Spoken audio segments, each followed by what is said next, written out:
Assalamualaikum warahmatullahi wabarakatuh. Selamat pagi sahabat pembudidaya. Kembali lagi di channel Kanjeng Lele Official. Dalam kesempatan kali ini kita akan membahas tentang cara pengelolaan air kolam untuk budidaya lele.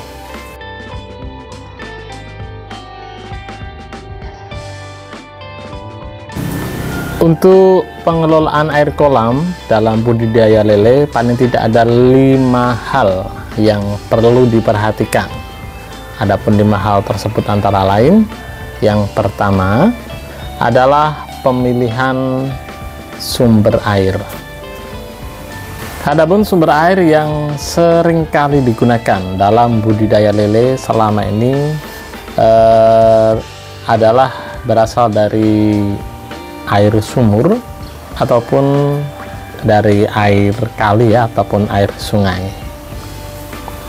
Adapun air sumur ini biasanya untuk budidaya lele bibit ya, dalam hal untuk pembibitan, karena untuk pembenihan atau pembibitan sendiri membutuhkan air yang istilahnya harus benar-benar terjaga ataupun steril dari zat-zat kimiawi ya, mengingat untuk bibit ini kan usianya masih sangat muda ya, ataupun sangat rentan untuk terkena zat-zat ataupun bahan-bahan beracun dari lingkungan sekitar ataupun dari saluran air tersebut.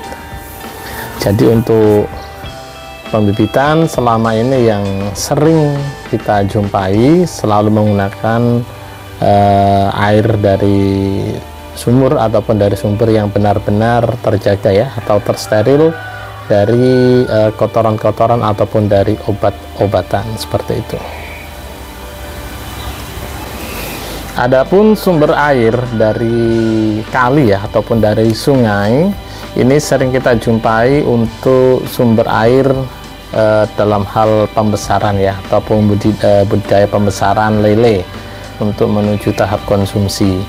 Karena untuk sumber air dari kali ini biasanya sudah ini ya, istilahnya sudah bercampur baur dengan kotoran, dengan istilahnya limbah, dalam artian asalkan tidak beracun ya, ataupun kadar racun yang tinggi, ini biasanya bisa digunakan untuk budidaya lele seperti itu ya, seperti halnya di tambak ataupun di kolam-kolam tanah pada umumnya. Ini kebanyakan mengandalkan sumber air dari sungai ataupun dari kali.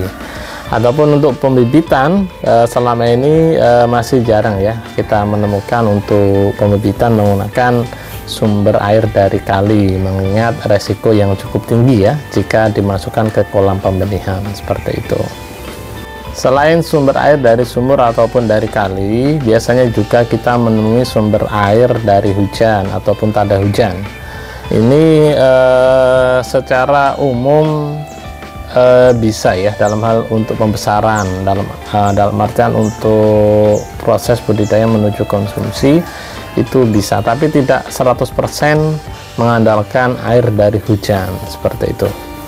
Untuk sedikit pengalaman, sharing pengalaman saja, untuk pembenihan ini sebisa mungkin dihindari ya untuk air dari talang, biasanya dari talang rumah ya, air hujan yang turun dari talang rumah masuk ke dalam kolam itu sangat-sangat berbahaya ataupun memiliki risiko yang tinggi untuk kematian bibit ya, lele dalam fase bibit. Karena biasanya untuk suhunya sangat-sangat dingin, dan kebanyakan kalau hujan malam kemudian talangnya masuk langsung ke dalam kolam, otomatis bibit tidak kuat ya, ataupun otomatis kematian akan sangat tinggi ketika hal tersebut terjadi. Ataupun ketika tebar awal, biasanya pengalaman selama ini ketika tebar awal kemudian setting kolamnya langsung air hujan dari genteng ya, ataupun dari talang rumah masuk ke dalam kolam. Pengalaman selama ini tuh sangat-sangat rawan ya, terutama ketika curah hujan sangat tinggi. di mana 1, 2 atau 3 hari setelah tebar benih biasanya kematiannya bisa cukup banyak ataupun cukup signifikan, karena memang tidak disarankan ya untuk sistem ataupun pengelolaan air hujan langsung dimasukkan ke dalam kolam ya, terutama kolam beton ataupun kolam terpal. Itu sangat-sangat mengandung resiko yang cukup tinggi untuk pengalaman selama ini. Lantas bagaimana dengan air laut? Ya, di sini banyak sekali pertanyaan biasanya dari sahabat-sahabat pembudidaya yang rumahnya berada di pinggiran atau sekitar laut ya, yang ingin berbudidaya lele, mengingat lele ini adalah hewan ataupun ikan di air tawar ya. Untuk pengalaman selama ini untuk budidaya, kalau di pinggiran, misalkan di pinggiran laut, selama tidak langsung dari air laut, sejauh ini masih bisa ya, ataupun bisa hidup dengan normal, asalkan tidak langsung menggunakan air dari laut. Bisa jadi dari air PDAM atau air sumber yang istilahnya tidak seasin atau sepekat air laut. Sejauh ini masih bisa. Untuk wilayah di sekitaran Lamongan, ada di daerah Brondong, Paciran, dekat-dekat pantai itu masih bisa. Ataupun ada pengalaman juga di dekat daerah Gresik, Mengare, itu dekat dengan laut ya, itu juga bisa untuk budidaya lele pembesaran ya, masih cukup recommended. Baik pemirsa, untuk hal kedua yang wajib diperhatikan dalam pengelolaan air kolam untuk budidaya lele adalah pemilihan pompa air ya. Pemilihan pompa air di sini untuk menunjang pengisian, pergantian ataupun perawatan air ya, seperti itu. Dari pengalaman kami pribadi, ini dari awal kami membuat kolam sampai dengan saat ini, di sini pengalaman kami sudah berganti-ganti pompa air ya. Untuk pompa air yang pertama kita menggunakan pompa air rumahan. Di sini pengalamannya sangat lama ya, untuk mengisi airnya. Ini sampai sehari penuh untuk tidak pernah mati, seperti itu ya. Hampir 24 jam tidak pernah mati dan menyita waktu sangat-sangat lama. Dari situ kita mencoba mengganti untuk pompa air dengan jenis yang lebih besar atau di atasnya. Untuk pompa air yang model ini biasa disebut dengan pompa air kodokan ya untuk wilayah sini. Ini memang sumber atau semprotan airnya cukup besar ya, ataupun cukup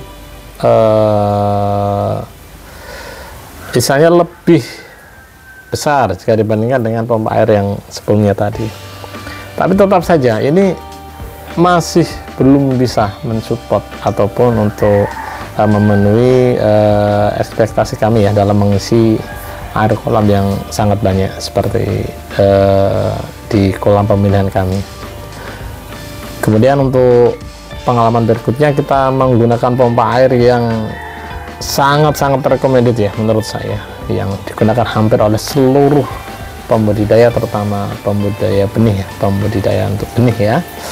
Di sini pompa air modifikasi. Nah, seperti ini untuk penampakannya. Di sini sangat recommended ya. Untuk harganya pun sangat-sangat terjangkau, sekitar di angka 600 ribuan. Tapi air yang dihasilkan kita lihat sendiri sangat-sangat besar, dan alhamdulillah ini sudah bertahun-tahun ya, dan alhamdulillah sangat awet. Nah, di sini yang pertama menghemat listrik, yang kedua menghemat waktu. Jadi sangat-sangat direkomendasikan untuk memilih pompa air yang baik dan benar ya. Dan ini adalah pompa air seperti ini adalah jawabannya. Sangat direkomendasikan ya untuk para pembudidaya, terutama untuk kolamnya yang sudah cukup banyak, seperti itu. Untuk hal ketiga yang wajib diperhatikan dalam pengelolaan air adalah saluran pipa ataupun pipa terutama untuk pipa untuk pengisian air ya. Di sini memang terlihat simpel, tapi tetap harus diperhatikan ya, harus diatur dengan baik agar dalam hal pengelolaan kolam lebih efektif dan efisien seperti itu, agar mudah, agar pengisian cepat, agar pengelolaan air dengan bisa lebih mudah juga ya. Jadi perlu diperhatikan. Adapun untuk pengelolaan pipa di kami adalah seperti ini ya. Jadi antara pipa untuk memasukkan air dengan pembuangan kita memang atur harus bertolak belakang ya. Di sini untuk mengatur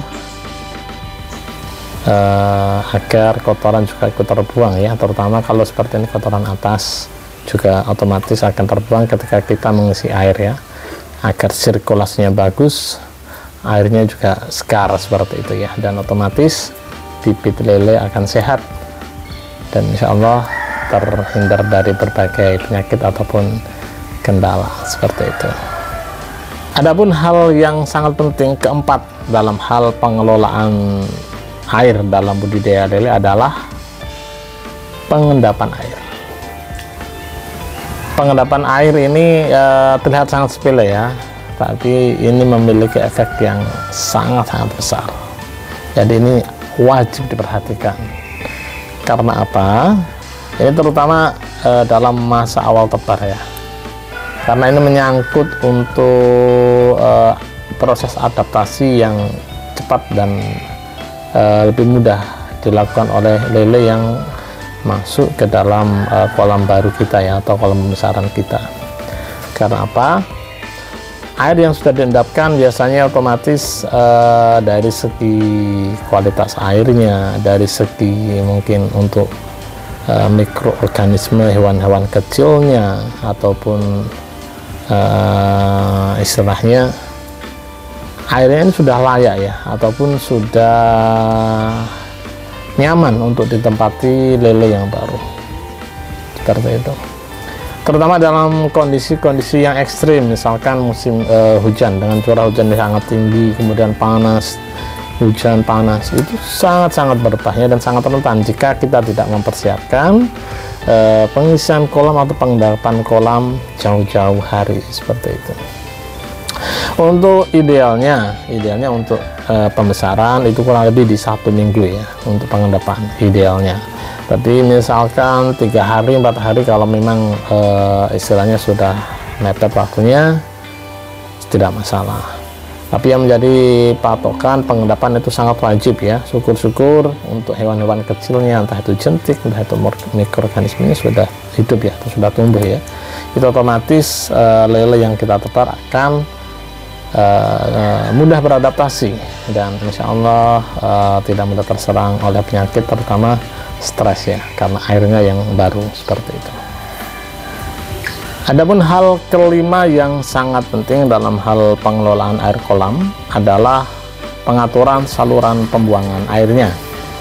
Untuk saluran pembuangan air ini biasanya ada 2 ya, yaitu saluran pembuangan air atas dan saluran pembuangan air bawah seperti itu. Untuk pembuangan saluran atas sudah kita bahas ya di video kita sebelumnya, di mana air yang akan terbuang ketika proses pengerojokan adalah air yang paling atas. Biasanya ini adalah air hujan ataupun minyak sisa pakan. Ini terutama untuk ke arah pembesaran ini sangat bagus ya, dalam artian agar airnya tidak diubah-ubah dengan istilahnya agar ikannya tidak kaget seperti itu, dan istilahnya lele tidak mudah trauma atau stres karena pergantian airnya. Ini menggunakan saluran pembuangan atas. Adapun saluran pembuangan bawah adalah seperti ini ya. Kita coba praktekkan untuk prosesnya. Baik pemirsa, untuk teknik pembuangan kotoran saluran bawah, kita akan menggunakan pipa pembuangan atau pipa saringan seperti ini ya. di sini, dan ada dua ya, yang satunya kecil, yang satunya agak besar. Memang untuk kolam kami setting untuk dua pembuangan ya, seperti ini. Ini kita taruh di sebelah sini, kemudian satunya kita taruh sebelah sini ya. Baik pemirsa, ketika kita mengisi air secara full, otomatis permukaan pipa pembuangan untuk dua pipa ini akan berada di dasar kolam ya, seperti itu. Dan ketika airnya sudah penuh dan akan luber di pipa pembuangan sebelah sana nanti, itu otomatis kotoran-kotoran yang akan terangkat atau terbuang terlebih dahulu adalah kotoran di air yang paling bawah. Hal ini yang kita sebut dengan sistem pembuangan kotoran air bawah, seperti itu. Dan adapun untuk pipa kontrol pembuangan yang ada di luar sebagai kontrol ketinggian adalah seperti ini pemirsa ya. Jadi nanti jika air sudah penuh ataupun sudah luber, di sini ketinggiannya tidak akan melebihi dari tinggi pipa pembuangan ini ya. Dan otomatis untuk kotoran yang terbuang pertama kali adalah kotoran yang paling bawah atau air kotor yang berada di bawah, seperti itu. Baik pemirsa, mungkin cukup sampai di sini ya untuk video kali ini. 5 hal yang perlu kita perhatikan dalam pengelolaan air untuk budidaya lele ya, agar lele dapat hidup dengan baik, untuk adaptasinya mudah dan terhindar dari berbagai macam penyakit. Karena untuk lele sendiri, pencegahan penyakit melalui pengelolaan air yang benar itu sangat-sangat disarankan ya, daripada pengobatan ketika lele sudah terserang penyakit, karena di sini otomatis sangat sulit dan otomatis untuk tingkat kematian juga sangat banyak, seperti itu. Baik, kurang lebihnya mohon maaf ya. Terus dukung channel kami di Kanjeng Dot Official dengan cara like, comment, and subscribe. Jangan lupa di share juga ya, agar memberikan manfaat kepada sesama, terutama ke sahabat-sahabat pembudidaya lele. Saya akhiri, wassalamualaikum warahmatullahi wabarakatuh, sampai jumpa, terima kasih.